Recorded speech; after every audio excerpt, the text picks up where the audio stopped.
Et si tu étais élevé par Tao Pai Pai? Jour 1. L'assassin légendaire vient de raser ton village pour un contrat. Tu es le seul survivant. Il pointe son doigt vers ton front pour t'achever, mais tu ne cilles pas. Il rétracte sa main et sourit. Un outil avec du mordant. Ça peut se vendre cher. Jour 30. Le transport est ton premier cours. Tao Pai Pai brise un pilier de pierre d'un coup de pied, le lance dans les airs et saute dessus. Il t'attrape par le col et te force à tenir en équilibre à 10 000 km/h. Si tu tombes, je ne ralentis pas. La mort est gratuite, mon temps est précieux. Année 1. Pas de repas si tu ne tues pas ton propre gibier. Mais il y a une règle. Une seule frappe. Tao Pai Pai t'apprend à toucher les points vitaux. Tu passes tes journées à frapper des troncs d'arbres avec ta langue pour la durcir. Année 5. Tu maîtrises le dodonpa. Mais pour ton maître, ce n'est pas assez. Il t'emmène chez son frère, le maître des grues. Là, tu apprends la cruauté tactique. Année 10. Tu es devenu une ombre. On t'appelle l'aiguille de la grue. Tu ne ressens plus rien.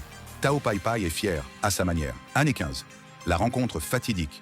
Tao Pai Pai revient humilié, le corps à moitié robotisé après sa défaite contre un gamin nommé Goku. Il est obsédé, brisé, faible. Il t'ordonne d'aller mourir pour ralentir le Saiyan. Tu le regardes. Tu vois une machine pathétique là où il y avait un monstre. Tu ne pars pas affronter Goku. Tu te tournes vers ton maître. Tu lances un dodonpa noir, chargé de 15 ans de haine et de discipline. Tao Pai Pai sourit une dernière fois avant de s'évaporer. Bien appris. Petit. Année 20. Tu es le nouveau maître de l'assassinat. Tu ne te bats pas pour l'honneur, ni pour la terre. Tu te tiens sur ton pilier volant, un contrat à la main. Parce qu'être élevé par Tao Pai Pai, ça t'a appris une seule vérité.